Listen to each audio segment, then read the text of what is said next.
ચાલો મિત્રો, અત્યાર સુધી આપણે ભણ્યા વનસ્પતિ સૃષ્ટિના 4 વિભાગો. એક લીલ, દ્વિઅંગી, ત્રિઅંગી, અનાવૃત, બીજધારી.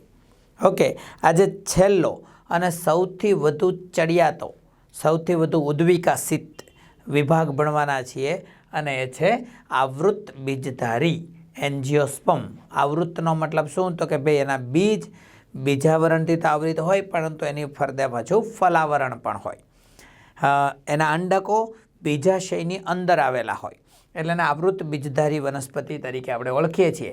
એટલે કે બીજાવરણ અને ફલાવરણ બંને ધરાવે. અનાવૃતમાં માત્ર બીજ હતા, ફળ નહોતા. વનસ્પતિનો બહુ મોટો સમૂહ છે, 3 લાખ જેટલી જાતિઓને સમાવતો સૌથી ઉદ્વિકાસિત સમાજ છે. અનાવૃત બીજધારીમાં નાનામાં નાની વનસ્પતિથી માંડી અને મોટી વનસ્પતિઓનો સમાવેશ થાય છે. નાનામાં નાની વનસ્પતિ છે વુલ્ફિયા, વુલ્ફિયા ગ્લોબોઝા.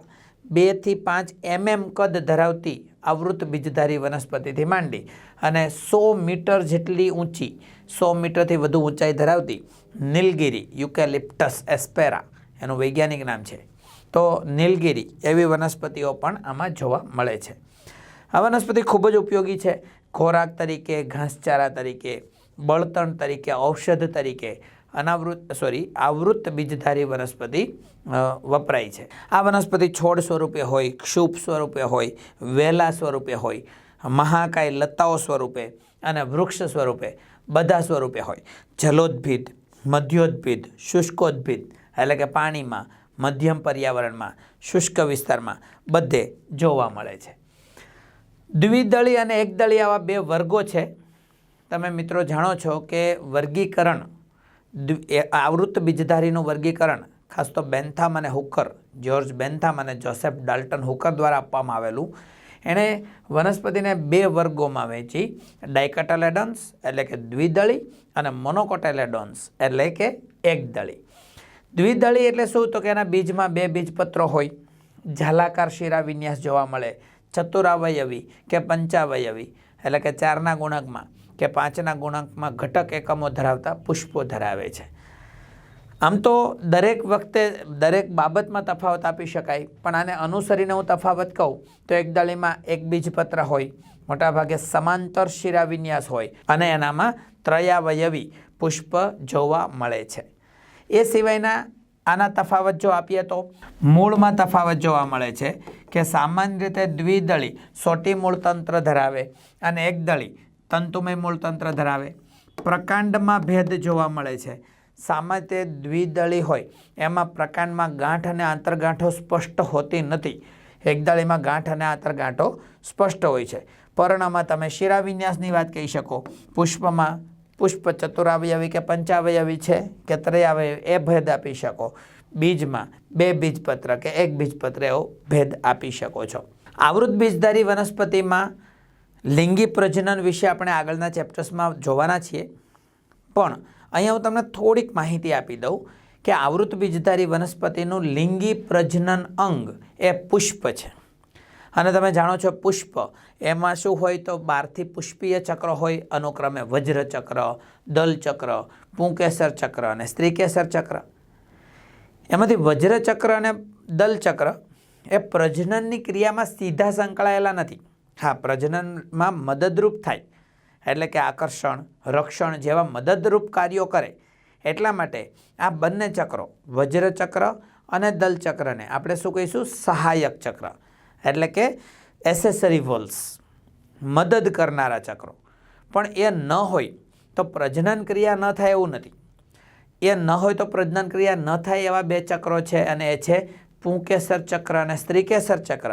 અનુક્રમે નર આવશ્યક ચક્ર અને માદા આવશ્યક ચક્ર કહેવાય. એટલે કે પુંકેસર ચક્ર અને સ્ત્રીકેસર ચક્રને આવશ્યક ચક્રો, એસેન્શિયલ વોલ્સ તરીકે ઓળખવામાં આવે છે. અહીં આપણે પુંકેસર સ્ત્રીકેસર ચક્રની જ વાત કરીશું. તો પુંકેસર ચક્રનો મુખ્ય ઘટક છે પુંકેસર, સ્ત્રીકેસર ચક્રનો મુખ્ય ઘટક છે સ્ત્રીકેસર.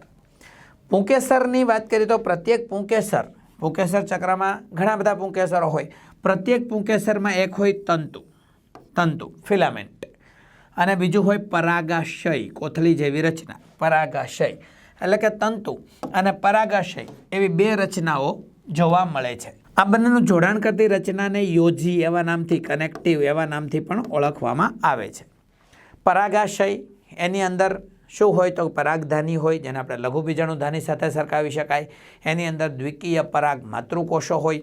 પ્રત્યેક પરાગ માતૃકોષ અર્ધીકરણ પામી એક પરાગ માતૃકોષમાંથી 4, એટલે કે એવી પરાગરજ બને. પરાગરજ એકકીય હોય અને એકકીય પરાગરજ એટલે આપણે નર જન્યુજનક અવસ્થાનો પ્રથમ કોષ કહેવાય. વિવિધ આકારની પરાગરજ હોઈ શકે અને પરાગરજ પછી પરાગનયન પામે. આવૃત બીજધારીમાં પરાગનયનની વિવિધ રીતભાતો હોય. પવન દ્વારા, પાણી દ્વારા, કીટકો દ્વારા અલગ અલગ પ્રકારનું પરાગનયન હોઈ શકે છે. આપણે સાથે સાથે સ્ત્રીકેસર વિશે વાતો કરી લઈએ કે સ્ત્રીકેસર એ માદા પ્રજનન અવયવ છે. સ્ત્રીકેસરોની સંખ્યામાં પણ ભિન્નતા હોય. 1 સ્ત્રીકેસર, 2 સ્ત્રીકેસર, 5 સ્ત્રીકેસર, ઘણા બધા હોઈ શકે. આ જે સ્ત્રીકેસર 3 ભાગો ધરાવે. એમાં સૌથી ઉપરનો ભાગ છે પરાગાસન, સ્ટિગ્મા. પછીની નળી પરાગવાહિની અને તલસ્થ ફૂલેલો ભાગ, એને બીજાશય કહેવાય. બીજાશયની અંદર એક કે વધારે બીજાંડ એટલે કે અંડકો આવેલા હોય છે અને અંડકોનો વિકાસ થાય એટલે શું થાય? માદાજન્યુજનક એનું નિર્માણ થાય. એટલે કે માદાજન્યુજનક અંડકની અંદર વિકસે છે. એટલે સમજો છો મિત્રો કે બીજાશય છે, બીજાશયની અંદર અંડક અને અંડકની અંદર અંડકો વિકસે છે. ચલો આપણે બીજાશય એની અંદર અંડકોના વિકાસની થોડીક ચર્ચા કરીએ. પણ અહીંયા હું તમને ઘણી બધી અલગ અલગ ડિટેલ વાતો કરીશ. તો હું તમને આ એક અંડકની વાત ફરીથી કહી દઉં કે ધારો કે મિત્ર આ એક અંડક છે જે બીજાશયની અંદર વિકસ્યું છે. તો અંડકની ફરતે સામાન્ય રીતે 2 આવરણો આવેલા હોય, 2 અંડાવરણો હોય. એટલે કે મોટા ભાગે આવૃત બીજધારીનું અંડક બાયટેગ્યુમેન્ટ્સ એટલે કે 2 અંડાવરણ ધરાવતું હોય. મોટાભાગની આવૃત બીજધારીમાં અંડકો એનું અંડ છિદ્ર નીચે તરફ હોય, એટલે કે અંડક અધોમુખી હોય. આ અંડક જે છે એની અંદર આ જે અંદરનો ભાગ મેં બતાવ્યો એની અંદર દ્વિકીય કોષોનો જથ્થો હોય. આ દ્વિકીય કોષોનો જથ્થો, આ દ્વિકીય કોષોનો જે જથ્થો છે, આ દ્વિકીય કોષોના જથ્થાને આપણે દ્વિકીય કોષોના જથ્થાને પ્રદેહ તરીકે ઓળખવામાં આવે છે. પ્રદેહ કહેવાય. ઇંગ્લિશમાં આપણે ન્યુસેલસ કહીશું. પ્રદેહનો દરેક કોષ રંગસૂત્રની દ્રષ્ટિએ દ્વિકીય હોય છે. મિત્રો આ બધું યાદ રાખીએ આપણે બરાબર. આ પ્રદેહનો દરેક કોષ દ્વિકીય હોય છે. પ્રદેહનો કોઈ એક કોષ મહાબીજાણુ માતૃકોષ તરીકે વર્તે. મિત્રો ધારો કે આ બધા કોષો છે, એમાંથી ધારો કે આ એક કોષ એટલે કે બીજાંડ છિદ્ર તરફ રહેલો આ કોષ એ મહાબીજાણુ માતૃકોષ તરીકે વર્તે, અર્ધીકરણ પામી અને 4 એકકીય મહાબીજાણુ રચે.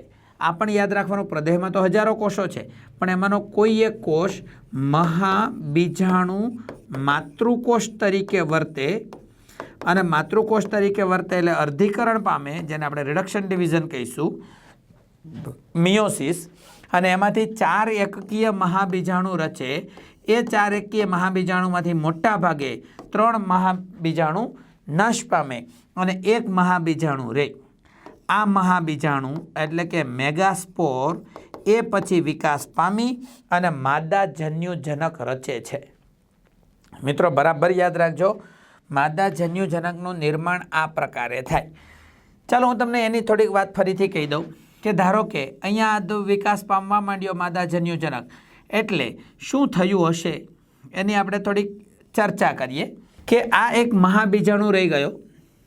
આ મહાબીજાણુ આ એક હતું. હવે આનો વિકાસ થઈને માદાજન્યુજનક રચવાનું છે. અનાવૃત બીજધારીમાં શું હતું? અનાવૃત બીજધારીમાં પણ આવું જ હતું કે ભાઈ એક મહાબીજાણુ, પણ એ સતત સંભાજન પામી અને એકકીય કોષોનો જથ્થો રચતું હતું. જ્યારે અહીંયા એવું નથી થતું. અહીંયા શું થાય છે? તો અહીંયા મિત્રો તમને થોડુંક સમજાવી દઉં કે અહીંયા મહાબીજાણુ કદમાં મોટો થઈ જાય અને મહાબીજાણુ કદમાં મોટો થયા બાદ આ કદમાં મોટો થઈ ગયો આ મહાબીજાણુ, એની અંદર એક કોષ કેન્દ્ર હોય, યાદ કરો મિત્રો, એ કોષ કેન્દ્ર રંગસૂત્રની દ્રષ્ટિએ કેવું હોય? એન હોય, એકકીય હોય. અને એકકીય છે એટલે શું? તો કે ભાઈ એકકીય છે એટલે એની અંદર રંગસૂત્રોની સંખ્યા એકી સંખ્યામાં છે, હેપ્લોઇડ છે. હવે આ કોષ કેન્દ્ર એક પછી એક 3 વખત સંભાજન પામે.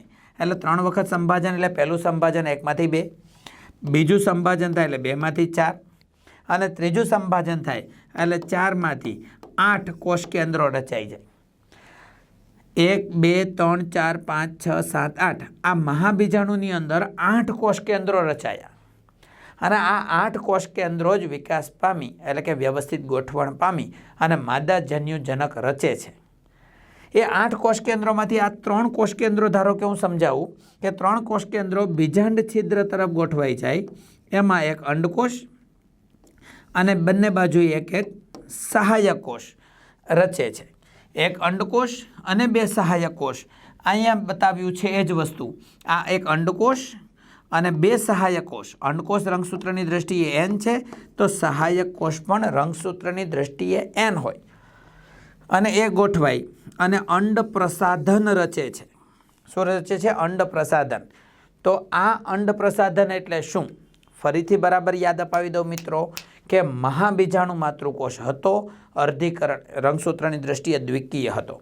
એ અર્ધીકરણ પામી 4 એકકીય મહાબીજાણુ રચે છે, 3 નાશ પામે, 1 એકકીય મહાબીજાણુ કદમાં મોટો થાય.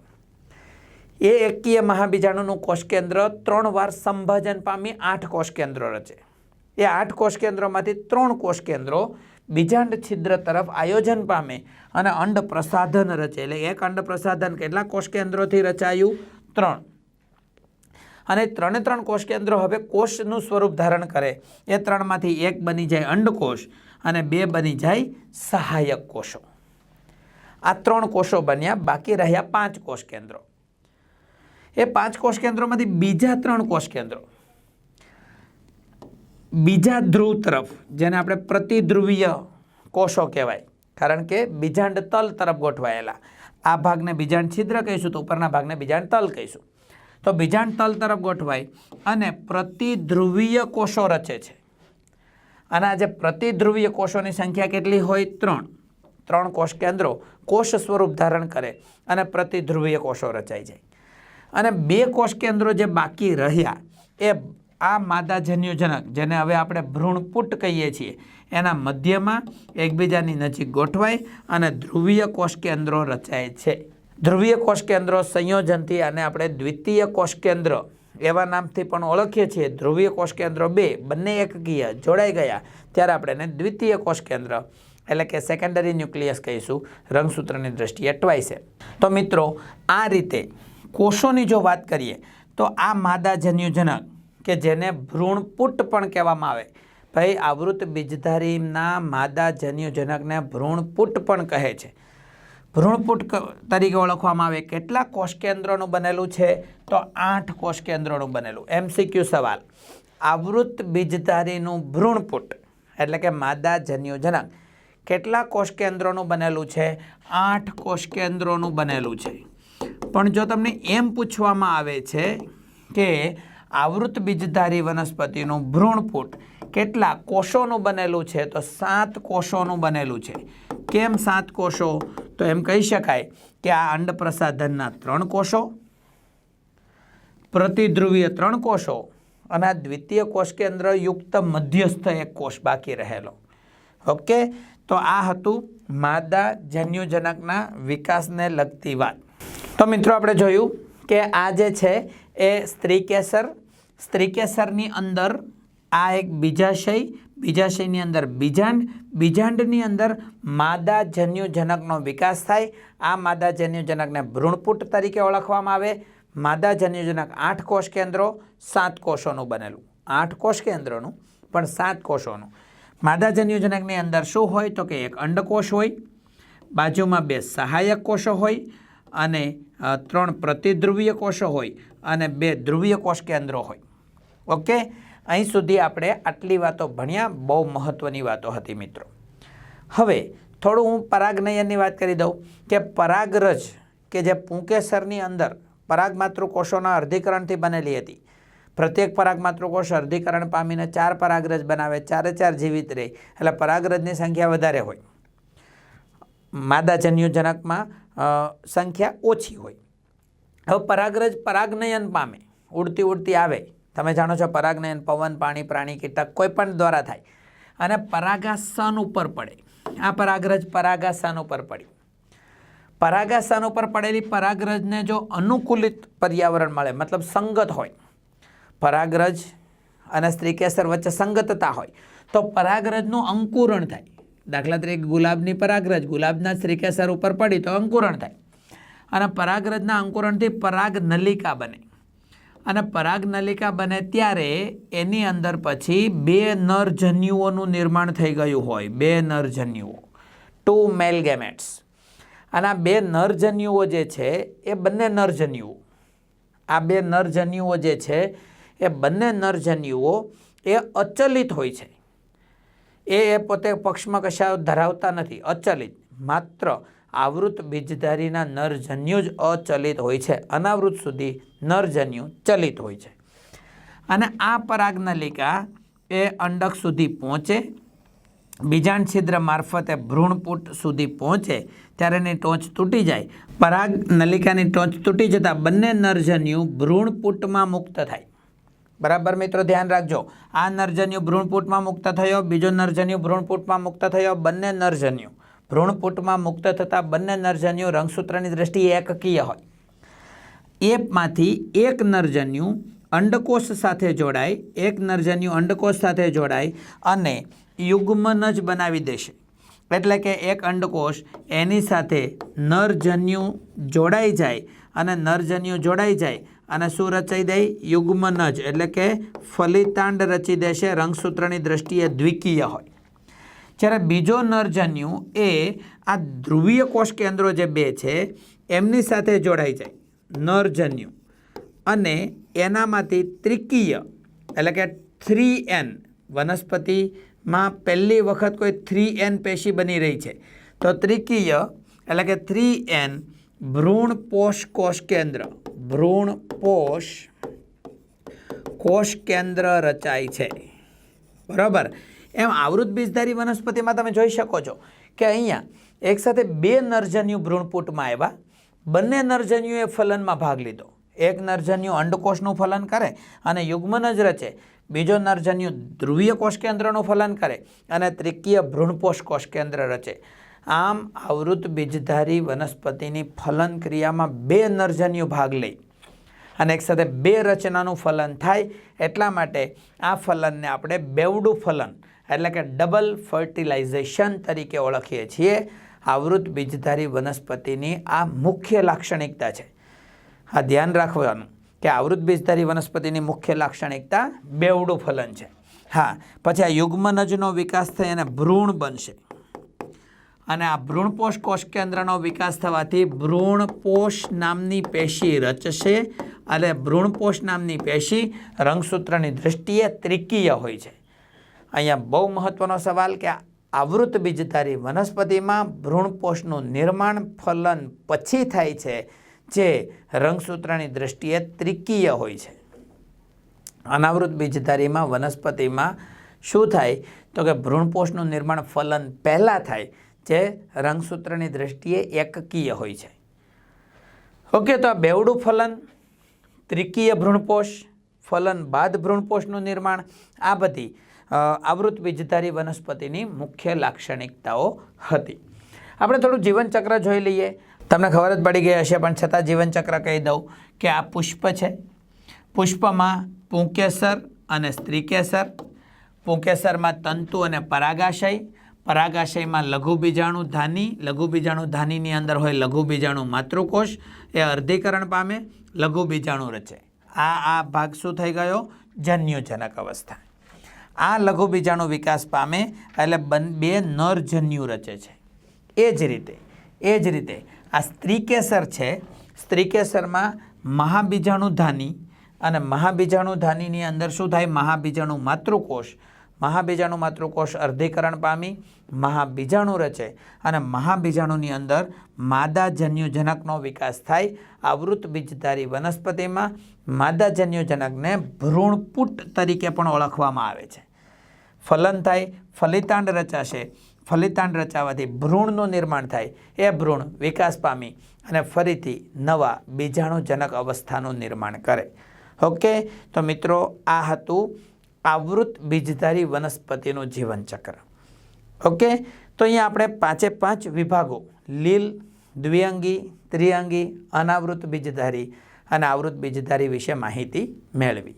હવે બહુ મહત્વનો ટોપિક આપણે ભણવા જઈ રહ્યા છીએ અને એ છે વનસ્પતિ જીવનચક્રો અને એકાંતર જનન. મિત્રો એકાંતર જનન તમને ખબર છે ને? એકાંતર જનન કોને કહેવાય? તો બધી જ વનસ્પતિઓમાં એક બહુ મહત્વની ઘટના છે કે જન્યુઓનું નિર્માણ કરતી એકકીય જન્યુજનક અવસ્થા અને બીજાણુનું નિર્માણ કરતી દ્વિકીય બીજાણુજનક અવસ્થા જીવનકાળ દરમિયાન એકાંતરે જોવા મળે છે. આ ઘટનાને એકાંતર જનન એટલે કે અલ્ટરનેશન ઓફ જનરેશન એવા નામથી ઓળખવામાં આવે છે. એકાંતર જનન બધી જ વનસ્પતિમાં હોય, પણ એની પેટર્ન, એની પદ્ધતિ, કઈ અવસ્થા મુખ્ય અને કઈ અવસ્થા ગૌણ એ જુદી જુદી હોય. તો એવી આપણે 3 તબક્કાઓ ભણવાના છીએ. એક છે એકાંતર જનનમાં એકવિધ જીવનચક્ર. એકવિધ જીવનચક્ર એટલે શું? તો અહીંયા તમને સમજાવવામાં આવ્યું છે કે જે વનસ્પતિના સમગ્ર જીવનકાળ દરમિયાન એકકીય તબક્કો વધારે જોવા મળતો હોય, દ્વિકીય તબક્કો ઓછામાં ઓછો જોવા મળતો હોય, તો એમાં એકકીય જ તબક્કો વધારે જોવા મળે એટલે એને એકવિધ જીવનચક્ર, હેપ્લોન્ટિક લાઈફ સાયકલ કહેવાય. ઉદાહરણ તરીકે લીલ. લીલમાં શું હોય તો કે મુખ્ય તંતુ તમે લીલનો જો જુઓ, લીલનો મુખ્ય તંતુ જો જુઓ તો એ કેવો હોય છે? હેપ્લોઇડ હોય છે. અહીંયાથી આપણે થોડીક ચર્ચા કરીએ કે લીલનો મુખ્ય તંતુ જે આપણે આ ગણીએ તો એ રંગસૂત્રની દ્રષ્ટિએ હેપ્લોઇડ હોય, એકકીય હોય, એટલે એ જન્યુજનક અવસ્થામાં છે. વાનસ્પતિક પ્રજનન એનાથી થાય. એમાંથી જ નરજન્યુ બને એ પણ હેપ્લોઇડ હોય, માદાજન્યુ બને એ પણ હેપ્લોઇડ હોય. નરજન્યુ અને માદાજન્યુ બંને હેપ્લોઇડ બને.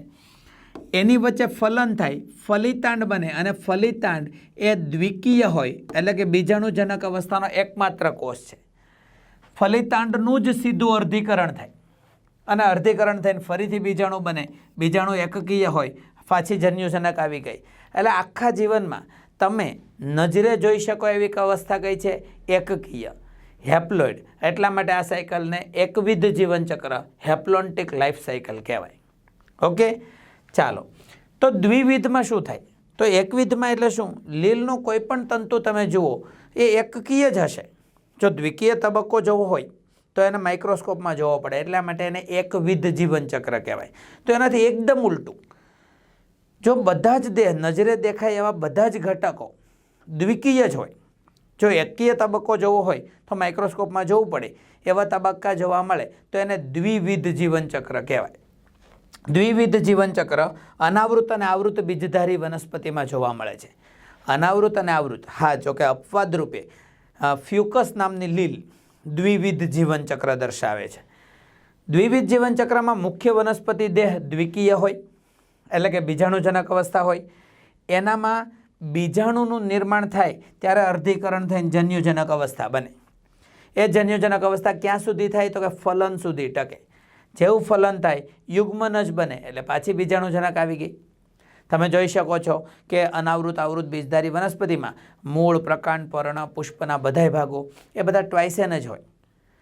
ક્યારે એન બને તો કે જ્યારે પરાગરજ એટલે કે લઘુ બીજાણુ બને અથવા તો અંડકની અંદર મહાબીજાણુ બને, એ જ એકકીય હોય. એ તમે માઇક્રોસ્કોપમાં જોઈ શકો. એટલે એના સમગ્ર જીવનમાં 2n તબક્કો જોવા મળે, n તો બહુ ઓછો જોવા મળે. તો એના આ તબક્કાને આપણે દ્વિવિધ જીવનચક્ર કહીશું. દ્વિવિધ. તો પણ કેટલીક વનસ્પતિ એટલે બાકી રહીએ દ્વિઅંગી અને ત્રિઅંગી વનસ્પતિ, એના જીવનકાળમાં એકકીય તબક્કો અને દ્વિકીય તબક્કો વારંવાર એટલે કે બંને તબક્કા જોવા મળે. બંને તમે નરી આંખે જોઈ શકો. બંનેનો થોડો થોડો આગવું સમયગાળો છે અને મહત્ત્વ છે. એટલે એને એવા જીવનચક્રને આપણે એક દ્વિવિધ જીવનચક્ર કહીશું. હેપ્લોડિપ્લોન્ટિક લાઈફ સાયકલ એટલે શું તો કે એના જીવનમાં સ્પષ્ટપણે 2 તબક્કા છે. એટલે કે દ્વિકીય તબક્કો પણ છે, જેમ કે યુગ્મનજ બન્યો હોય, યુગ્મક ફલિતાંડ, એ ફલન થાય એટલે ફલિતાંડ, અને ફલિતાંડનો વિકાસ થઈને બીજાણુજનક બને, બીજાણુજનકની અંદર બીજાણુ માતૃકોષો બને, એનું અર્ધીકરણ થાય એટલે બીજાણુ બને, એ એન હોય. બીજાણુ પાછો જન્યુજનક રચે, એ જન્યુજનકમાં પાછો જન્યુઓનું નિર્માણ થાય, એ જન્યુનું ફલન થાય એટલે પાછું બીજાણુજનક રચાય. એટલે બંને અવસ્થા તમે નરી આંખે જોઈ શકો, બરાબર. તો એ અવસ્થાને એક દ્વિવિધ જીવનચક્ર કહેવાય. હા, એક દ્વિવિધ જીવનચક્ર આપણે દ્વિઅંગી ત્રિઅંગી બંને ભણ્યા છીએ, બંનેમાં એક દ્વિવિધ જીવનચક્ર છે, પણ બંનેમાં ફરક છે. શું ફરક છે? તો દ્વિઅંગીમાં બીજાણુજનક અવસ્થા ટૂંકી અને ગૌણ છે, જન્યુજનક અવસ્થા લાંબી અને મુખ્ય છે, જ્યારે ત્રિઅંગીમાં જન્યુજનક અવસ્થા ટૂંકી છે, બીજાણુજનક અવસ્થા લાંબી અને મુખ્ય છે. પણ આપણે એક્ઝામ્પલ્સ યાદ રાખીશું કે દ્વિઅંગી ત્રિઅંગીમાં તો એક દ્વિવિધ જીવનચક્ર હોય, પણ આ ઉપરાંત આપેલી મોટી દરિયાઈ વનસ્પતિઓ ફિયોફાઇસી, જેમ કે એક્ટોકાર્પસ, પોલિસાઇફોનિયા, મોટી દરિયાઈ ઘાસ પ્રકારની લીલ એટલે કે કેલ્પ, આ બધામાં પણ એક દ્વિવિધ જીવનચક્ર જોવા મળે છે.